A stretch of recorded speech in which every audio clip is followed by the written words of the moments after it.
Beta.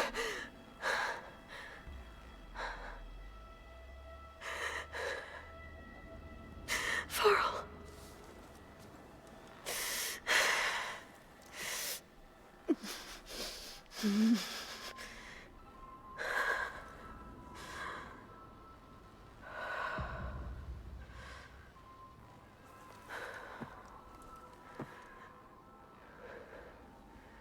Where am I?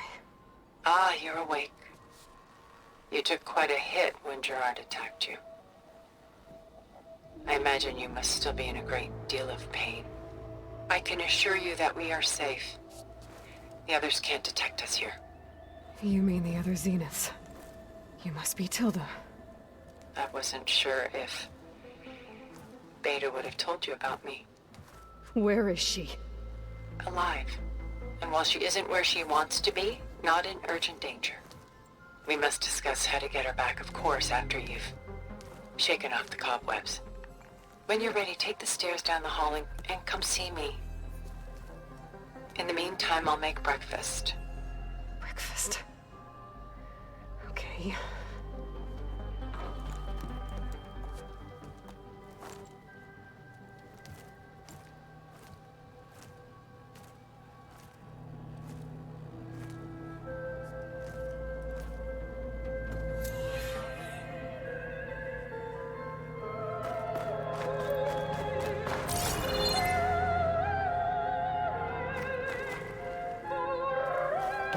What was all this for? Some kind of survival bunker? What is this? Just a few favorites from my collection. Rescued and stored here just before I went off-world. Take a look, if you like. I'm curious to hear your impressions. My friend is dead. Beta and Gaia are gone, and you want me to look at old paintings?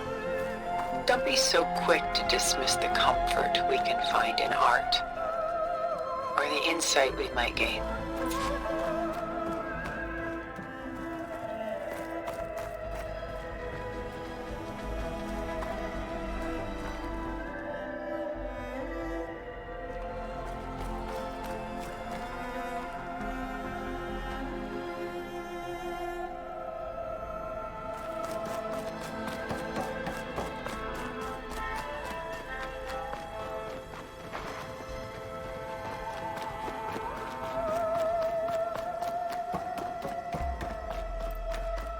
Done so soon?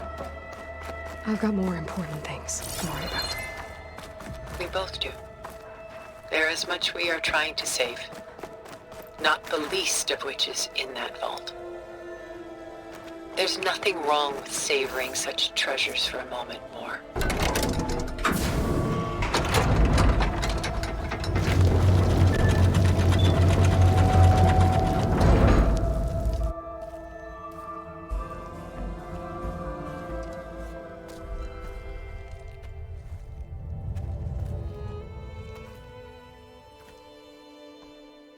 There you are.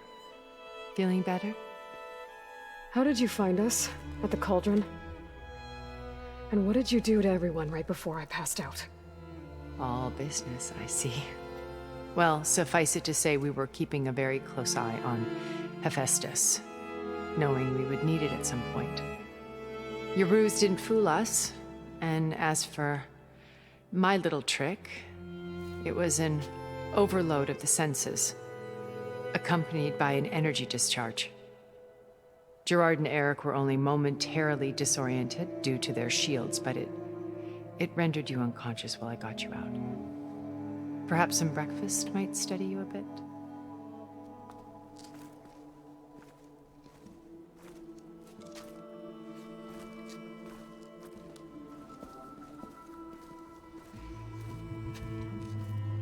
This was your house. The one you recreated for Beta, in the data channel you shared. How perceptive of you. Please, this way. After everything your people have done, you think I'm just gonna sit down and have a chat with you? They're not my people. They never were, and especially not now. You shot off into space with them, and lived with them for 1,000 years before coming back. So what made you suddenly turn on them? Quite simply, this. My old focus. You repaired it? But that means you've seen...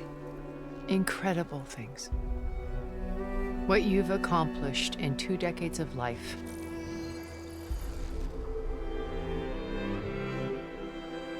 A 1,000 years at my back and I haven't even come close.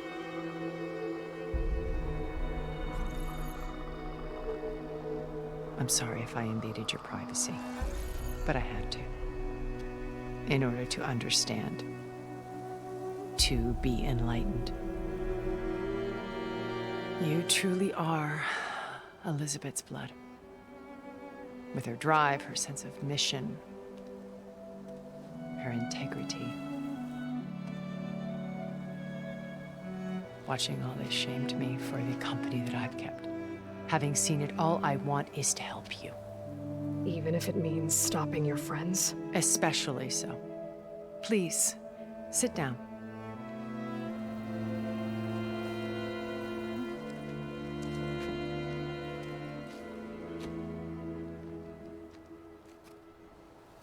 There. That's better. Now, we must recover Beta and Gaia at all costs. By now, you must know that Gerard intends to use Gaia to reboot the Earth's biosphere. Remaking this world to specifications that would only suit us immortals. This process will kill every living thing on the planet. He calls it a clean install. Not if I stop him first. Not if we do. And once he and the others are gone, we can work together to fulfill Elizabeth's dream. I'm sure Beta told you that there's a build of the Apollo database on board our ship. A complete collection of human knowledge. With that and Gaia, we could do everything Elizabeth wanted. Heal the biosphere, educate the people of this world, uplift them. Create the world she imagined. Let's not get ahead of ourselves. From what I've seen, your friends are invincible. I do wish you would stop calling them my friends. And they're not invincible. In fact, a friend of yours has found a way to defeat them. Silence. Oh, he's been a busy bee, building an army powerful enough to crash through Gerard's precious base. Regala and her rebels. Even now, she's preparing a final march on the Tenakth capital. When she wins, she'll have the entire tribe under her control. Hundreds of warriors and machines to throw at the base. She's been duped. They'll all perish, of course. But it should be enough to break Gerard's defenses and allow Silence to kill him. Along with all the others. Using the new weapon he's developed. Yes, he's found a way to circumvent our shields. Truly an exceptional man. He's planned for everything. Except you and me. You see, while his army is battering down Gerard's doors, you and I will sneak in through a back way. One that only I know about. While Silence and my friends are busy battling each other, we'll take back Beta and Gaia. I told you I want to help you. I mean it.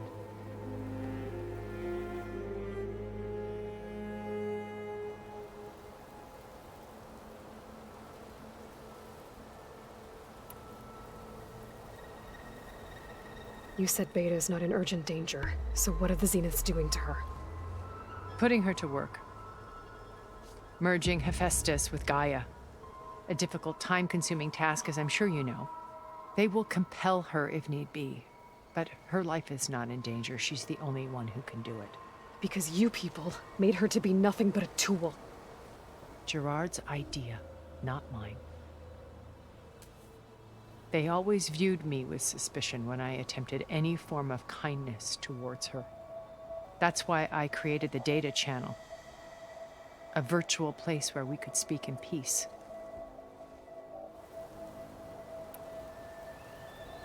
Beta told me your colony was destroyed. That you came back to Earth because you had nowhere else to go.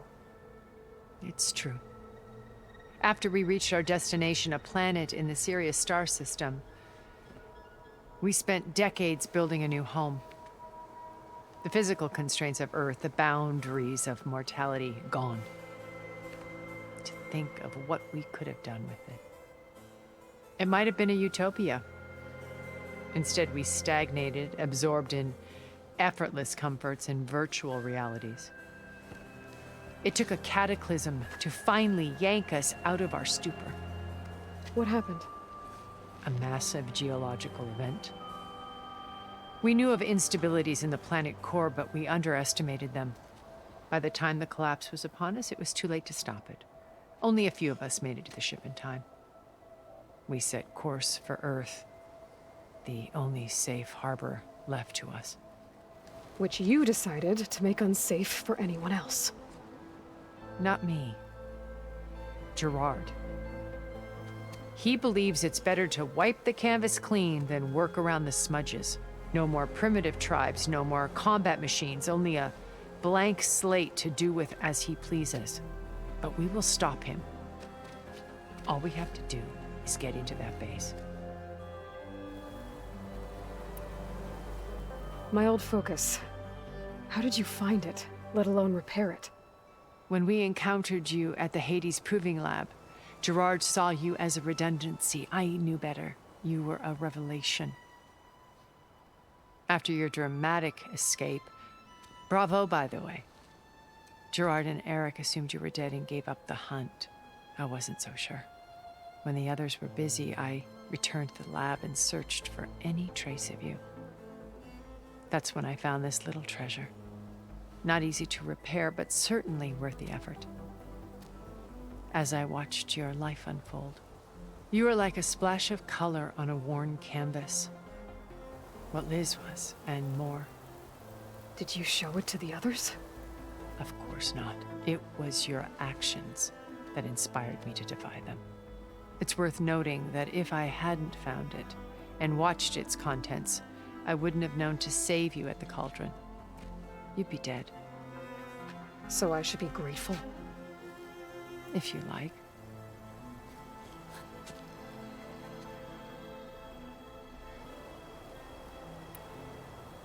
How do you know about Silence's plan? He isn't the only one adept at spyware. You hacked his focus? No, he's too careful for that. But his subordinates? Not so much. He gave additional focuses to the tribals he branded the Sons of Prometheus. By tapping them, I learned about most of his dealings. The distribution of override technology, the arming of Tanakh rebels, and the secret pact with Regala to attack Gerard's base. But how did he come up with a weapon that can take down your shields? That's the one thing I haven't been able to figure out, but however he did it, I'm quite certain it will work. With it and the Tanakh army, victory seems to be within his grasp. Such a shame he'll be disappointed. So you knew Elizabeth. What was she like? Liz was everything she was. I see in you. And more. Your ingenuity, your determination, your moral compass. You've managed to distill her greatest qualities and make them your own. I'm not asking about me. Tell me about Elizabeth. What was she really like? The honest answer is that I don't actually know. For all the time that I spent with her, she always kept a part of herself locked away. It was like that from the moment we met.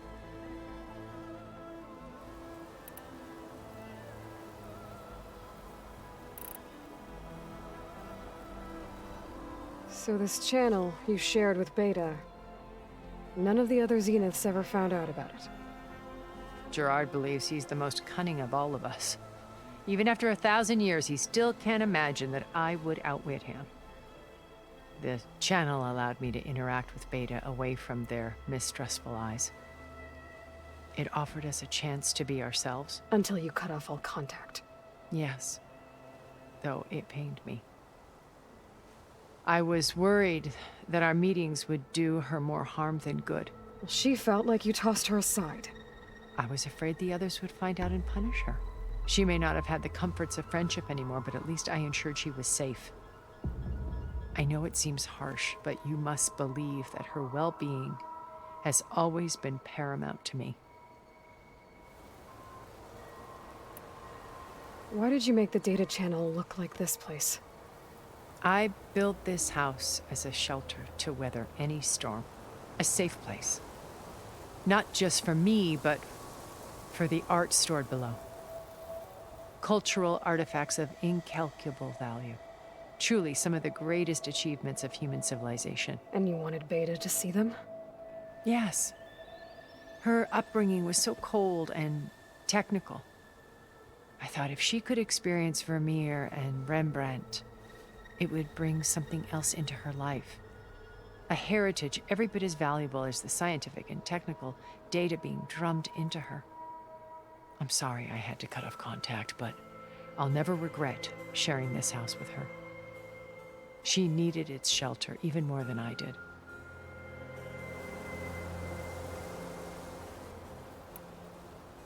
So you know all about me. What about you? What would you like to know?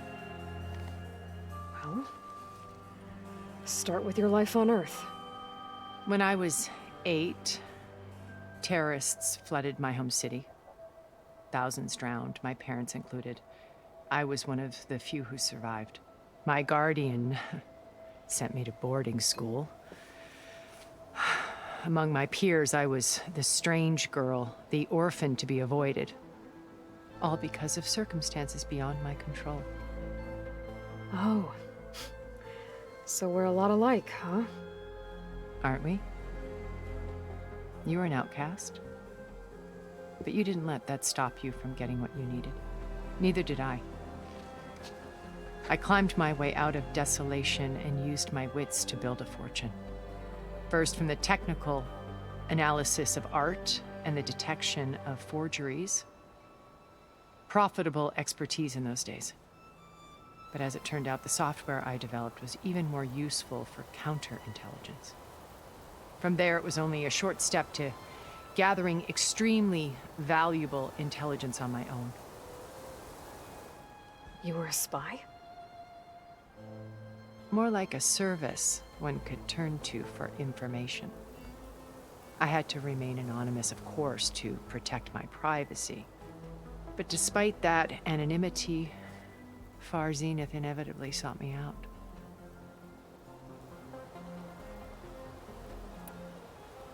What happened when Far Zenith approached you? They painted an irresistible vision of humanity's future. One where we need not fear illness or death, where we explored the furthest reaches of the stars and thrived. It was only later that I realized that they only intended to bequeath this future to the rich and powerful. By the time I finally figured it out, the walls were closing in, Pharaoh's machines were devouring the earth.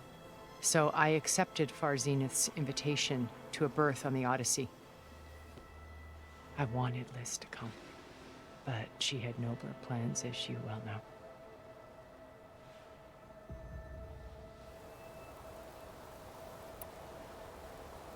So you didn't know the other Zeniths were monsters until it was too late? I knew some of them were, certainly. It wasn't until we were off-planet that I understood the true scope of their greed. I was grateful to simply be alive, but the others became obsessed with a kind of effortless immortality. They built a colony where machines serviced their every need, where any memory or fantasy could be endlessly savored in virtual reality. It wasn't life. It was stultifying, a pampered dream state. As the decades passed, I withdrew more and more, alone yet again, but this time with eons to consider my mistakes. Now, finally, having met you, I feel like I have a second chance. To do what? Help you, of course. To fulfill Liz's dream, which isn't so different from Farzenith's original vision. A better future for humanity.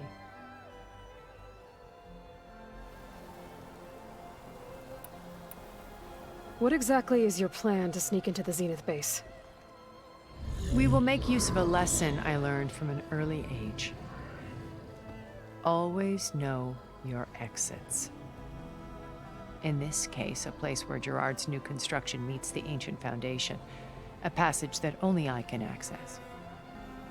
When Silence flings his army at the base, we will enter through this back door, bypassing most of the fighting.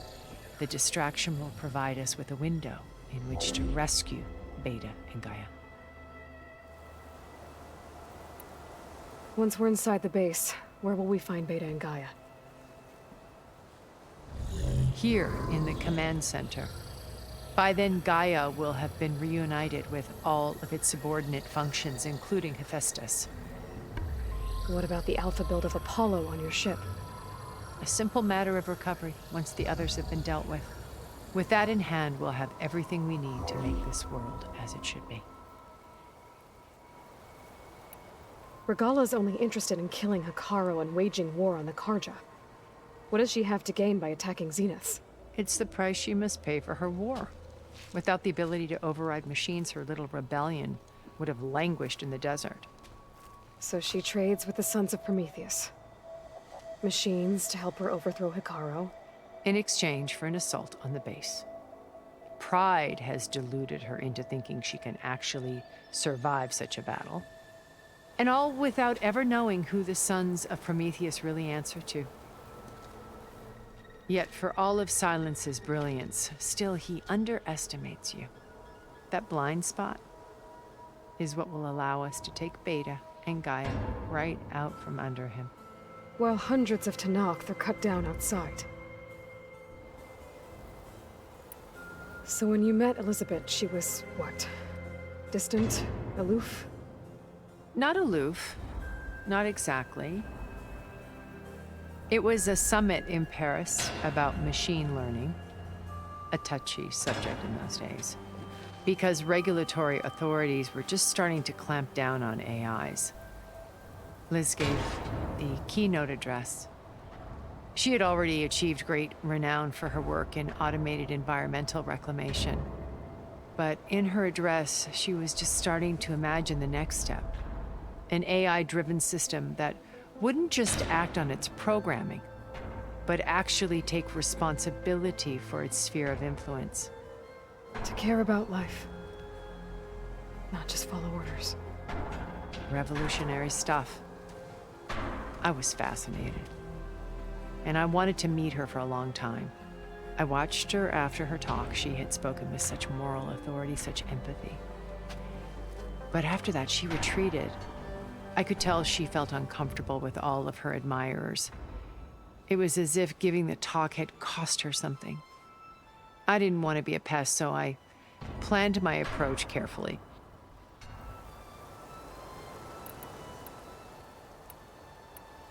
So how did you finally approach Elizabeth after her talk? I picked the right moment. The morning of the next day, right as she came back to the conference, she had just had her coffee. She was fresh, rested. It was like she had braced herself for the onslaught of colleagues. I asked if I could walk with her, then put forth a question about her talk that I thought was intelligent. Her answer made me realize it wasn't, but she was very welcoming. Almost as if we were previously acquainted. It was only halfway through the conversation that I realized she knew exactly who I was. It was quite a shock to me. My business was trafficking in secrets, and I took great pains to protect my anonymity. So that was Liz, perpetually one step ahead. I came to view our meeting as a metaphor for our friendship. She always seemed to know me far better than I knew her. I guess I know the feeling.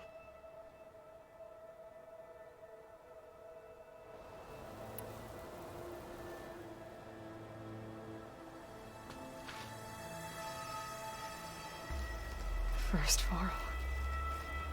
Now Hikaru and the Tenakth. Your plan would wipe out an entire tribe. There has to be another way. We are in an admittedly desperate situation, but I assure you there isn't. Remember Zero Dawn. Elizabeth's sacrifice. Sometimes many have to die for a new world to grow. If it looks impossible, look deeper. Wait. The data channel. It still exists, doesn't it? I need you to open it. Let me talk to Beta. Impossible. We might be detected. It's worth the risk. There is another way, one where the Tenakth survive. But we won't. If the others... If you want to help, open it.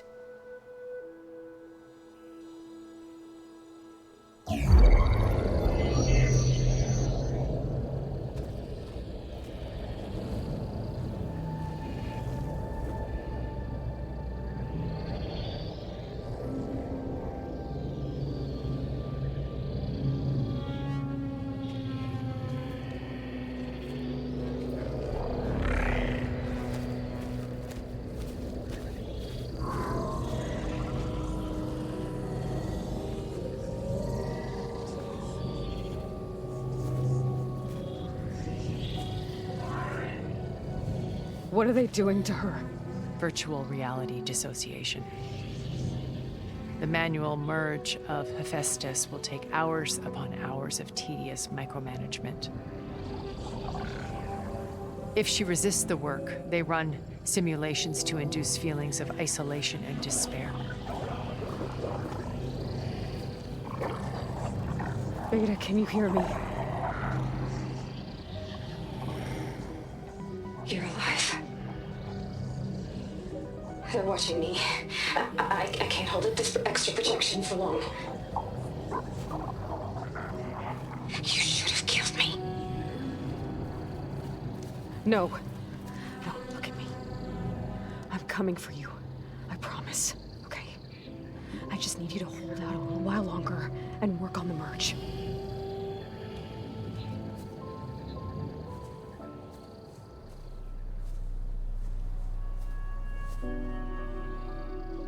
Then I think it can be done. I'll contact again when it's time. Can you hold on? As long as I know you're coming for me, I can endure anything.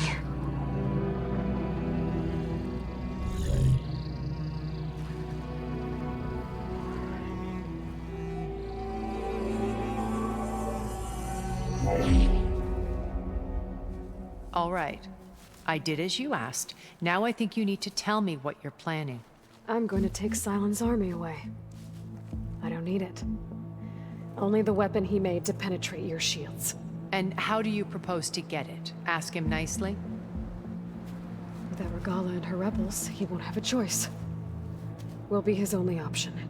Only option for what? What did you tell her? That is between me and my sister. Will be Silent's only option for crashing that base. I'll tell you the rest later.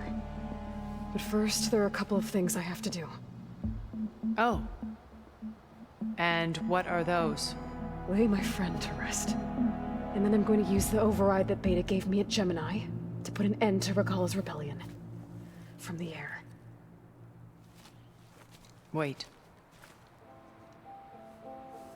Since you insist on doing things your way, I know of something that will truly help you make a grand entrance with the Tenakth. The ancient Horus Titans still possess electromagnetic energy cells as part of their arsenal. Drop one of those on Regala's army and they'll receive quite a surprise.